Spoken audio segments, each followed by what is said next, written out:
Hello दोस्तों, आज हम पढ़ेंगे रेनेसां के बारे में। ये कहाँ से शुरू हुआ, क्यों शुरू हुआ, कि क्या जरूरत आ पड़ी थी भाई रेनेसां के शुरू होने की और क्या रीजंस थे, इस दौरान क्या क्या वर्क्स लिखे गए, क्या इंपॉर्टेंट है नेट के लिए, वो सब हम आज पढ़ेंगे। चलिए शुरू करते हैं। पहले हम रेनेसां का मतलब समझते हैं। रेनेसां का मतलब होता है पुनर्जागरण, यानी इंटेलेक्चुअल रीबर्थ। रीबर्थ आपको पता ही है, पुनर्जन्म। अब किसी भी चीज का पुनर्जन्म कब होगा, जब वो पहले उससे एग्जिस्ट कर चुकी है, और ये एग्जिस्ट करती थी ज्यादा चौसर के टाइम पे। तब इंग्लिश ने बहुत ज्यादा बढ़ोतरी की थी, बहुत आगे बढ़ा था, इंग्लिश लिटरेचर काफी ग्रो करा था उस एज में। लेकिन चौसर की डेथ के बाद थोड़ी चीजें बदली। क्या हुआ, इंग्लैंड में, यूरोप में सिविल वॉर शुरू हो गए थे। भाई वहां पे कौन रूल करेगा, इसके रिगार्डिंग ना कॉन्फ्लिक्ट्स हो रहे थे। और इसे डार्क एज भी कहा जाता है इसीलिए क्योंकि इंटरनल कॉन्फ्लिक्ट्स में इतना घिर गया था ना यूरोप और इंग्लैंड के लिटरेचर के ऊपर उनका ध्यान ही नहीं था। लिटरेचर ग्रो ही नहीं करा बिल्कुल भी इस एज में। कोई बड़े राइटर्स नहीं हुए, कोई ज्यादा इंपॉर्टेंट वर्क्स नहीं लिखे गए। उसके बाद जब 1453 में टर्की ने इन्वेड कर दिया था यूरोप में, और उन्होंने कॉन्स्टेंटिनोपल जो बोला जाता है ना, उसे कैप्चर कर लिया था। अब उसे कैप्चर कर लिया तो क्या हुआ, वहां के जो स्कॉलर्स थे ना, उन्होंने अपने मैन्युस्क्रिप्ट्स उठाए और वो भाग के दूसरे कंट्री में चले गए, जो कि है इटली। इटली को क्या किया, उन्होंने हब बना दिया इस चीज का, लिटरेचर का। वहां पे और ज्यादा लिटरेचर को फैलाया, पढ़ाया, लोगों में जागरूकता फैलाई उन्होंने लिटरेचर के रिगार्डिंग। ऐसे ही इटली के बाद जर्मनी में गया। जर्मनी में क्या है, सबसे पहले जो प्रिंटिंग प्रेस है वो जर्मनी में शुरू हुई थी, कैक्सटन से। जो कैक्सटन है उन्होंने शुरू की थी। उसके बाद बाकी कंट्रीज में भी ट्रेवल किया, जैसे स्पेन, फ्रांस, नीदरलैंड, और इंग्लैंड में तो सबसे लास्ट में पहुंचा था। अब रीजन क्या है इंग्लैंड में लास्ट पहुंचने का, कि इंग्लैंड जो है ना अभी तक अच्छे से रिकवर नहीं कर पाया था। किस चीज से, जो उनके सिविल वॉर थे उससे। इस वजह से इंग्लैंड रेनेसां में काफी पीछे रह गया था। और मेजर जो ग्रोथ हुई ना रेनेसां में इंग्लैंड के रिगार्डिंग जो बता रहा हूँ मैं, वो हुई थी क्वीन एलिजाबेथ के रूल के अंडर। उससे पहले रेनेसां बस आना शुरू ही हुआ था वहां पे। दोस्तों, ये the Wars of the roses एक बहुत इंपॉर्टेंट बुक है। इसके अंदर क्या है, जो डार्क एज है ना, जो सिविल वॉर चला था चौसर की डेथ के बाद रेनेसां की स्टार्टिंग तक, तो वो सब आपको इस बुक में पढ़ने को मिलेगा। ये बुक जरूर पढ़ना आप लोग। और रेनेसां जो आया था ना इंग्लैंड में, जब आना शुरू हुआ था उस टाइम हेनरी सेवंथ का रूल चल रहा था। अब कुछ कैरेक्टरिस्टिक्स देख लेते हैं रेनेसां के, जो कि हैं राइज ऑफ ह्यूमनिज्म। यानी इससे पहले क्या होता था ना, लोगों की कम सुनी जाती थी। लोगों को, जैसे मान लो आपको कोई प्रॉब्लम है तो आपको सुनने वाले कम है, इंसान को इम्पोर्टेंस नहीं दी जाती थी सोसाइटी के अंदर। लेकिन रेनेसां से क्या हुआ, सपोर्ट मिलने लगा, इंपॉर्टेंस मिलने लगी। तो क्या हुआ, ह्यूमनिज्म हुआ। Man is the centre of universe, की मनुष्य ही सब कुछ है। उसके बाद एम्फोसिस ऑन इंडिविजुअलिज्म, यानी एक आदमी जो करना चाहता है उसे वो करने की पूरी आजादी है, उसके ऊपर किसी का रूल नहीं चलेगा। एक छोटी सी बात ये याद रखना दोस्तों की, रेनेसां आने से पहले ना क्या होता था, जितने भी पोएट्री थी, ड्रामा था, उन सब पे ना चर्च का कंट्रोल होता था, चर्च का और पोप का।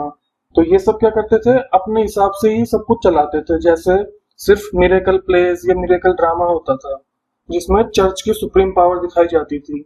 अगर किसी ने चर्च को अपोज करने की कोशिश की तो क्या करते थे, उसको एग्जीक्यूट करवा देते थे, या उसको विचक्राफ्ट का बता देते थे कि भाई ये तो भूत प्रेत है, ये किसी और के साय की बात कर रहे हैं। और ऐसा में क्या हुआ था कि डिफ्यूजन ऑफ न्यू लर्निंग्स, यानी study of classical writers of ancient Rome and Greece. सिर्फ इंग्लिश की नहीं, जो एंशिएंट रोम और ग्रीक लिटरेचर भी था ना, उसे भी इंपॉर्टेंस मिलने लगी। उसे ट्रांसलेट करना शुरू कर दिया था, उसको पढ़ाना भी शुरू कर दिया था। अब कुछ इंपॉर्टेंट इवेंट्स देख लेते हैं हम रेनेसां के, जो कि नेट के रिगार्डिंग बहुत इंपॉर्टेंट है। जैसे इन्वेंशन ऑफ प्रिंटिंग प्रेस, जो मैंने आपको बताया था ना, कैक्सटन ने जर्मनी में प्रिंटिंग प्रेस बनाई थी 1476 में। ग्रोथ हो गया था ट्रेड एंड कॉमर्स का, और लिटरेचर का ना रिवाइवल हुआ था, फिर से पुनर्जन्म हुआ था, पुनर्जागरण हुआ था। किसके बाद, डार्क एज के बाद, जो यूरोप की डार्क एज थी। इटालियन पोएट है एक, फ्रांसिस्को पेट्रार्क, जिनने रेनेसां में लिखना शुरू किया था। इन्हें फादर ऑफ ह्यूमनिज्म भी कहा जाता है, क्योंकि इन्होंने काफी कुछ लिखा था ह्यूमनिज्म के ऊपर। ये अब आते हैं हम अर्ली रेनेसां के ऊपर, जो कि है 1516 से 1558 तक। इस दौरान क्या हुआ था, रिवाइवल, रीबर्थ और एनलाइटेंड हो गया था मतलब सोसाइटी को जन्म मिल रहा था, नई चीजें मिल रही थी। जो मैंने आपको बताया था ना, चर्च का और पॉप का रूल चलता था। उस टाइम क्या होता था, जैसे कोई प्ले हो रहा है तो उसमें जो एक्टर्स होते थे वो भी चर्च के लोग होते थे, या पॉप होते थे, या बिशप्स होते थे। पर अब क्या हुआ, वो चेंज होना स्टार्ट हो गया था। इसके ऊपर मिचलेट ने कहा है कि the discovery of Mankind of himself end of the world, यानी मैनकाइंड की, खुद की, यानी मानवता की, स्वयं की और वर्ल्ड की डिस्कवरी हुई है। किसकी वजह से? रेनेसां की वजह से। Revival of knowledge of antiquity. अब इसमें देखिए आप कि भाई टर्की ने इन्वेड कर दिया था ईस्टर्न यूरोप को, उन्होंने कॉन्स्टेंटिनोपल को 1453 में अपने अंडर ले लिया था, कब्जा लिया था। उन्होंने वहां पे बहुत तबाही मचाई, तोड़फोड़ मचाई, लोगों को मारा। इसी दौरान कुछ जो स्कॉलर्स थे ना, वो इटली भाग गए थे, मैंने जैसे बताया था आपको। उन्होंने अपने मैन्युस्क्रिप्ट्स लिए और इटली चले गए। इटली को उन्होंने सेंटर बना लिया ग्रीक स्टडी का। उसके बाद रेनेसां पहुंचा जर्मनी में। यहाँ पे क्या है, प्रिंटिंग प्रेस का इन्वेंशन हो गया था। क्लासिकल लिटरेचर जो है वो आसानी से अवेलेबल हो गया था लोगों के लिए, क्योंकि प्रिंटिंग प्रेस आ गई थी ना। तो जो पहले मैन्युस्क्रिप्ट्स थे वो बहुत लिमिटेड होते थे, भाई एक आदमी कितनी बार चीजें लिखेगा। प्रिंटिंग प्रेस आने की वजह से ना वो सर्कुलेशन में आ गया था, इजीली अवेलेबल होने लग गया था लोगों के लिए।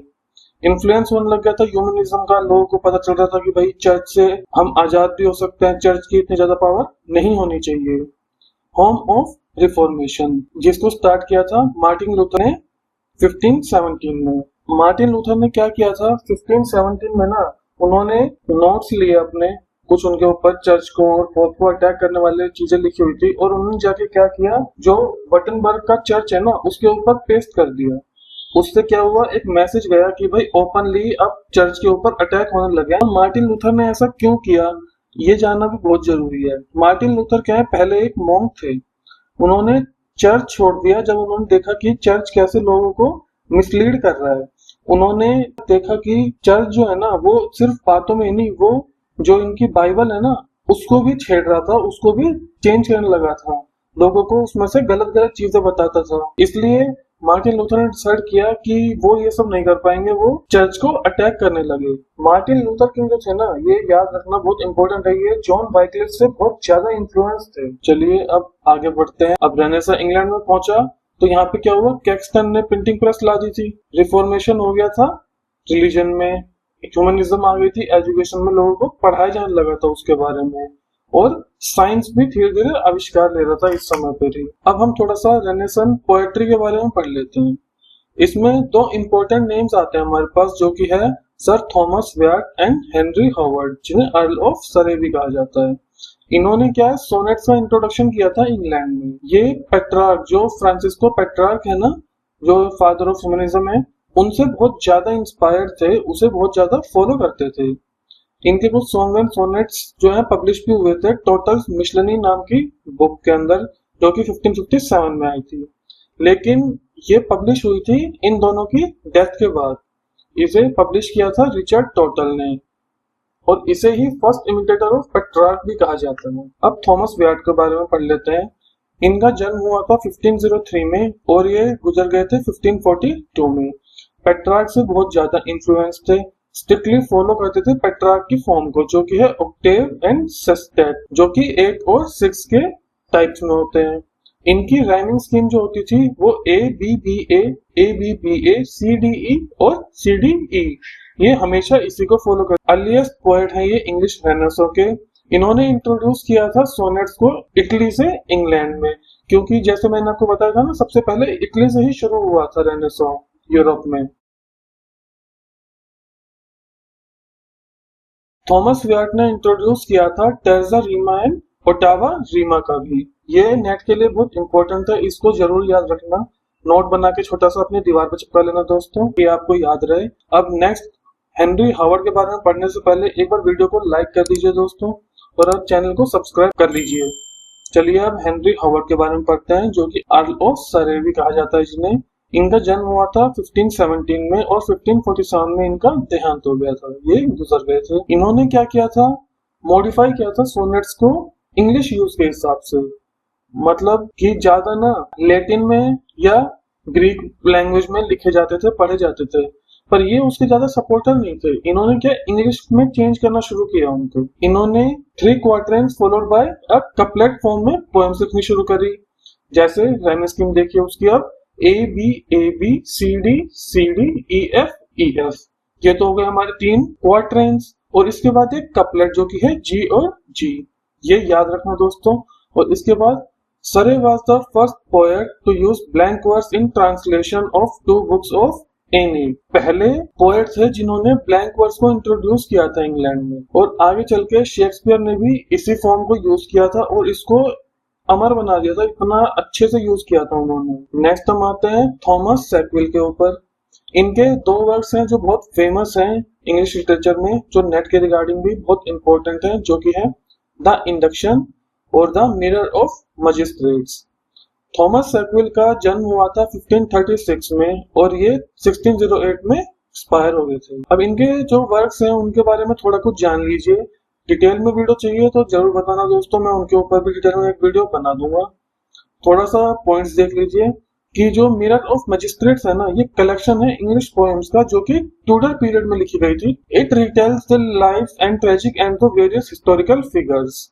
जो उस टाइम के हिस्टोरिकल फिगर्स थे ना, उनकी जिंदगी कैसी होती थी, कैसे उनका अंत हुआ, उस सब के बारे में है ये। और जो इंडक्शन है वो लिखा गया है चौसेरियन स्टैंजा में, जो चौसर के फेमस स्टैंजास होते थे उस फॉर्म में। और एलोगोरिकल जो फॉर्म थी ना इसकी, वो सिमिलर है रोमन डीला रोज से। अब अर्ली रेनेसा में ये जो इंपॉर्टेंट इवेंट्स थे ये आपको बता दिए मैंने।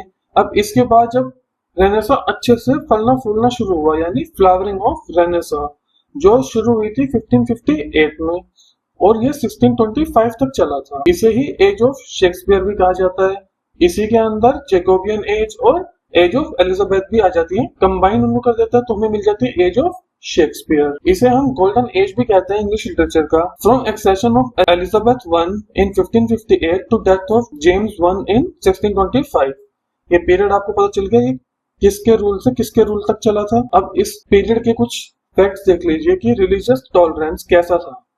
एलिजाबेथ जो है ना, वो फेवर करती थी दोनों ही साउथ इंग्लैंड और नॉर्थ इंग्लैंड को। वो कॉन्फ्लिक्ट नहीं चाहती थी उनके बीच में, इसीलिए वो दोनों का फेवर करती थी। अब साउथ इंग्लैंड जो थे ना, वो प्रोटेस्टेंट्स होते थे और नॉर्थ इंग्लैंड जो है वो कैथोलिक थे।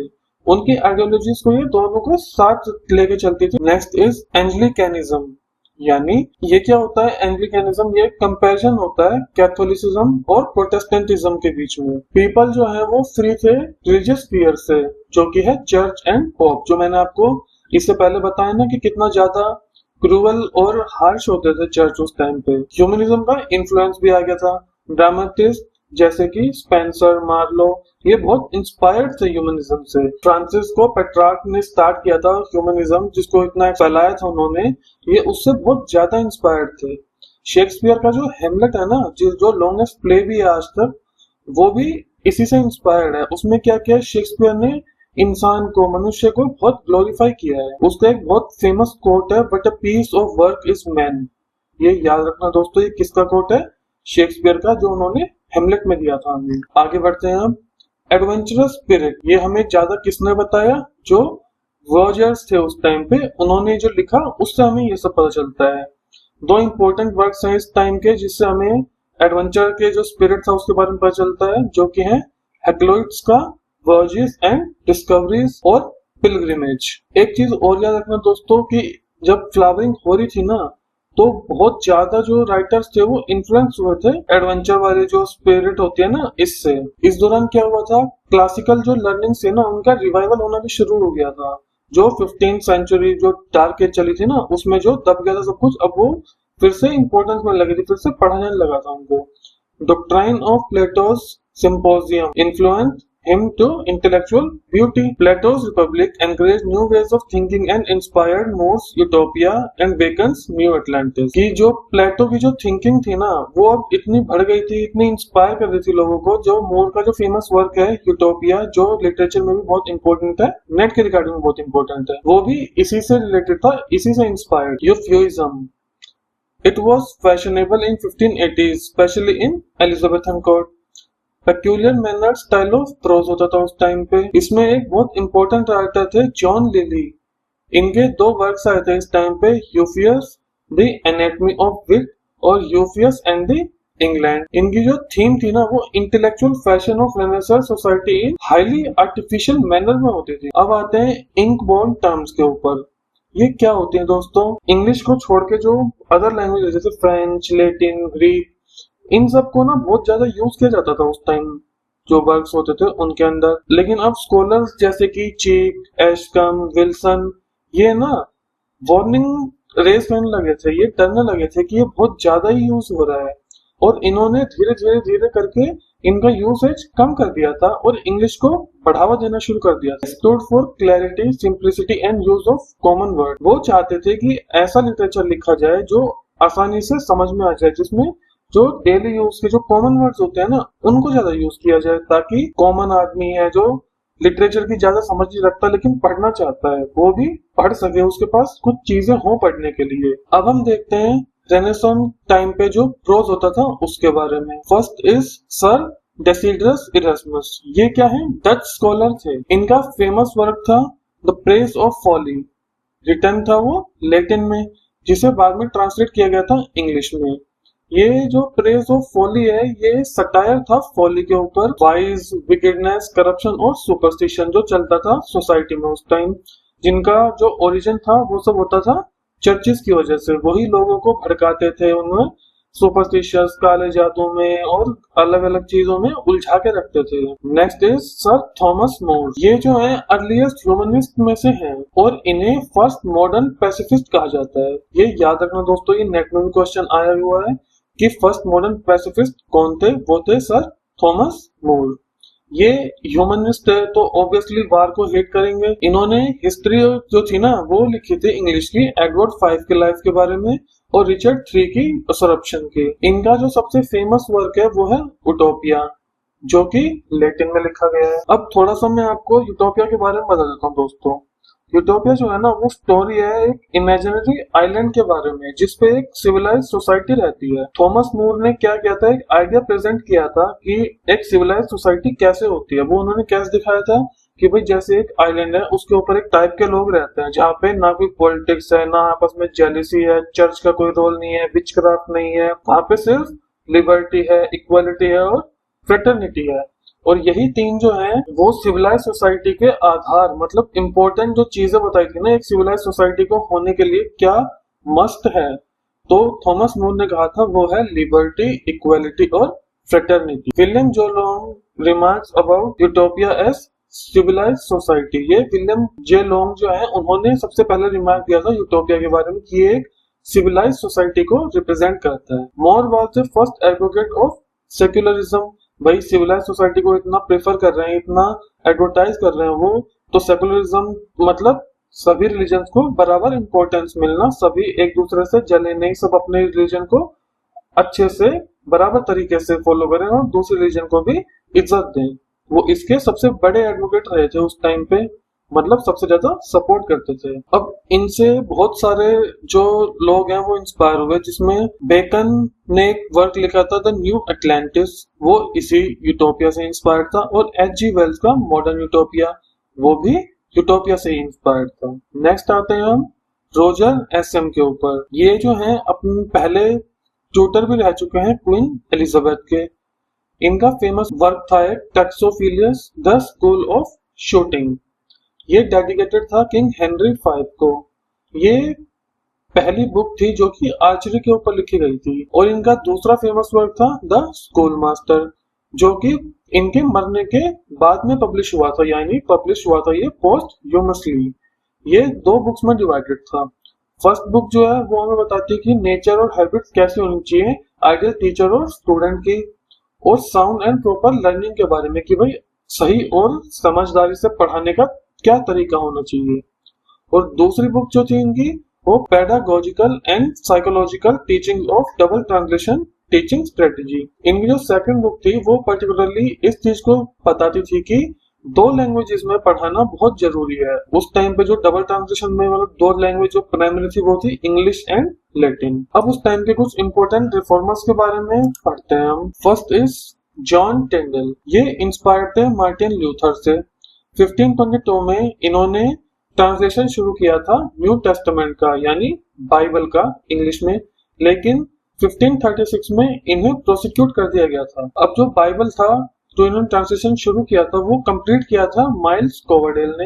ये एक इम्पोर्टेंट पॉइंट है क्योंकि ये नेट में भी पूछा जा चुका है और आगे भी पूछा जाता रहेगा, क्योंकि ये इम्पोर्टेंट पॉइंट है कि जॉन टाइडल ने जो ट्रांसलेशन शुरू किया था बाइबल का इंग्लिश में वो कंप्लीट किसने किया था? वो कंप्लीट किया था माइल्स कोवरडेल ने, और इसका टाइटल था the authorised version of Bible.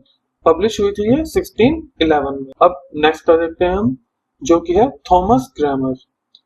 ये जो है इन्होंने दो बड़े इंपॉर्टेंट वर्क्स थे, द इंग्लिश प्रेयर बुक और बुक ऑफ कॉमन प्रेयर। ये इतनी ज्यादा फेमस थी ना कि ये चर्च में भी यूज की जाने लगी थी इंग्लैंड में 1549 में, लेकिन फिर इन्हें रिवाइज करते गए, इन्हें बदलते गए धीरे धीरे 1552 में, 59 में, 1604 में और 1662 में। मतलब बहुत लंबे टाइम तक इनमें अमेंड्स होते रहे, चेंज होते रहे। अब हम रेनेसांस ड्रामा के बारे में पढ़ते हैं। ये पीरियड जो है ना, ये मार्क है ड्रामा के बिगनिंग का। इससे पहले क्या होता था? Seneca influence tragedy. जो सेनेका है ना, उसकी वजह से बहुत ज्यादा इन्फ्लुएंस आया था ट्रेजेडी के ऊपर। प्लूटस एंड टेरेंस ने इन्फ्लुएंस किया था कॉमेडी को। ड्रामा जो है फाइनली आगे बढ़ गया था चर्च से, यानी जो मैंने आपको बताया था ना कि चर्च बहुत ज्यादा ही इंटरफेयर करता था ड्रामाज में, प्लेज में।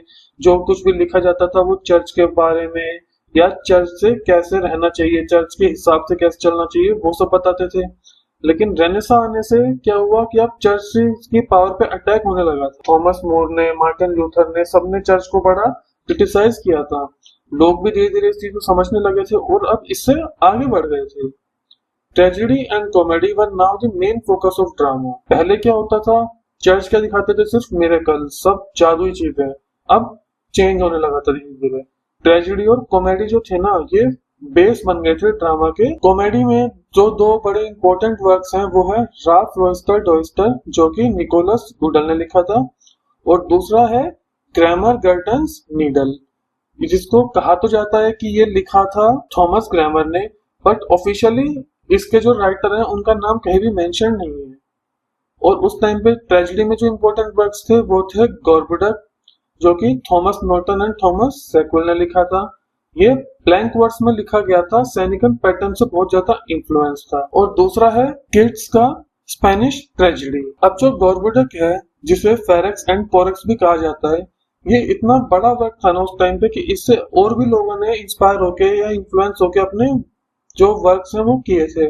जैसे थॉमस ह्यूज ने द मिसफॉर्च्यून्स ऑफ अर्थर लिखा था, जो कि गॉर्बडक से इंस्पायर्ड था, और जॉर्ज गैस्कॉइन्स ने जेकोस्टा लिखा था। Due to the increasing demand of something new, tragic comedy was now born. अब ट्रेजिक कॉमेडी क्या होती है? ये ट्रेजेडी और कॉमेडी को मिलाकर बना था। ना तो ये पूरी तरह से ट्रेजेडी वाला था, ना ही कॉमिक था यानी कॉमेडी वाला था। ट्रेजिक कॉमेडी के ना दो बड़े इंपॉर्टेंट वर्क्स हैं। पहला है थॉमस प्रेसन के द्वारा लिखा गया था लेमेंटेबल ट्रेजेडी, और दूसरा है रिचर्ड एडवर्ड्स का डेमन एंड पेटियोस। अब दोस्तों कुछ ऐसे इवेंट्स भी चल रहे थे रेनेसां में जो नेट के हिसाब से इतना इम्पोर्टेंट नहीं है, लेकिन उनकी नॉलेज होना ना वो बहुत इंपॉर्टेंट है लिंक्स को कनेक्ट करने के लिए। जैसे विलियम ग्रोसिन और थॉमस लिनेकर जो है वो इटली चले गए थे लिटरेचर पढ़ने के लिए। वहां से आने के बाद उन्होंने ऑक्सफोर्ड को ना ग्रीक स्टडीज का हब बना दिया था। उसके बाद जो हमारे डच स्कॉलर थे डेसिड्रस इरास्मस, वो ऑक्सफोर्ड पढ़ने गए और फिर उन्होंने हर जगह ये न्यूज फैला दी कि अब हमें लिटरेचर पढ़ने के लिए इटली जाने की जरूरत नहीं है, वो हमारे ही देश में इंग्लैंड में ही इजीली अवेलेबल है ऑक्सफोर्ड में। इसी वजह से ऑक्सफोर्ड क्या हुआ, हब बन गया था ग्रीक लिटरेचर का। इसके बाद जो जॉन कॉलेट थे उन्होंने इंट्रोड्यूस किया था public school systems. Thomas More के बारे में थोड़ा और पढ़ेंगे, जो कि इंपॉर्टेंट चीजें भी हो सकती हैं, नेट के रिगार्डिंग नहीं लेकिन थॉमस मोर को समझने के लिए। जैसे वो जो है चांसलर थे हेनरी VIII के कोर्ट में, और हेनरी VIII जो थे ना उन्होंने एक लॉ बनाने की कोशिश की थी कि चर्च के ऊपर ना अब पॉप का कोई हक नहीं होगा, चर्च को भी हेनरी खुद ही कंट्रोल करेंगे। थॉमस मोर ने इस चीज को अपोज किया और इसी वजह से उन्हें एग्जीक्यूट करवा दिया गया था, उन्हें मार दिया गया था। अब रोजर एशम और थॉमस मोर जो हैं, इन्हें राइटर ऑफ एरिस्टोक्रेट्स भी कहा जाता है। थॉमस व्याट और अर्ल सरे, इन्होंने ही हमें ब्लैंक वर्स दिया था। इंग्लिश लिटरेचर में ब्लैंक वर्स का इंट्रोडक्शन ही इन दोनों ने किया था। जो लिटरेचर में पहली बुक कभी भी पब्लिश हुई थी वो थी टोटल मिसलेनी, ये याद रखना। जो इंपॉर्टेंट चीज है कि सेकंड बुक कौन सी पब्लिश हुई थी, तो वो थी द मिरर ऑफ मजिस्ट्रेट्स। अब 1558 में रूल आ गया था क्वीन एलिजाबेथ का, जिन्हीं के अंडर आपको पता है फ्लावरिंग शुरू हुई थी रेनेसो की अच्छे तरीके से। और जो हमारे जॉन लिली और फिलिप सिडनी है ना, इन्होंने पोएट्री लिखने की शुरुआत की थी रेनेसो में। फिलिप सिडनी जो है वो ऐसे कमर्शियल राइटर नहीं थे, वो ज्यादातर खुद के लिए लिखते थे या तो अपने दोस्तों के लिए लिखते थे, पब्लिक के लिए नहीं लिखते थे वो। उनका जो पहला वर्क जो पब्लिश हुआ था वो था अर्केडिया, जो कि 1590 में पब्लिश हुआ था। डिफेंस ऑफ पोएजी जो था वो फर्स्ट वर्क था इंग्लिश लिटरेचर में सिडनी का। उसके बाद आते हैं हमारे एडमंड स्पेंसर।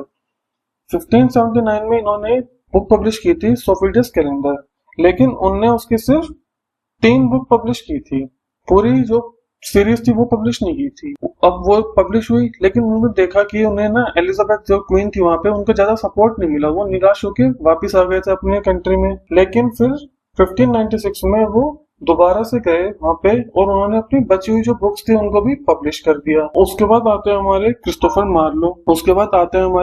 मार्लो। अब इनका एक इम्पोर्टेंट पॉइंट जो लिटरेचर में नेट के रिगार्डिंग रेनेसां से जो है वो है कि जब ये अपना हीरो और लैंडर लिख रहे थे ना, तो ये मर गए थे, तो उसे कंप्लीट किसने किया था? जॉर्ज चैपमैन ने। ये बहुत इंपॉर्टेंट है, याद रखना कि क्रिस्टोफर मार्लो का हीरो एंड लैंडर कंप्लीट किसने किया था?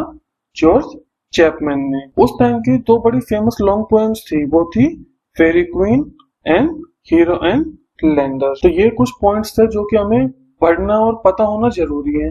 नेट के रिगार्डिंग इनकी इतनी ज्यादा इंपॉर्टेंस नहीं है, लेकिन रेनेसा को समझने में आपको बड़ा काम आएगा। जो लिंक्स जोड़ने होते हैं ना कि ये काम हुआ उसके बाद ये हुआ, क्यों हुआ, उसमें ये बड़ा काम आएंगे आपके। अब इसके बाद जो पूरे रेनेसां में की चीजें जो हमें याद जरूर रखनी है नेट के लिए, वो है ह्यूमनिज्म का राइज हुआ था। फ्रांसिस्को पेट्रियार्क जिन्हें फादर ऑफ ह्यूमनिज्म कहा जाता है, ये पॉइंट भी याद रखना।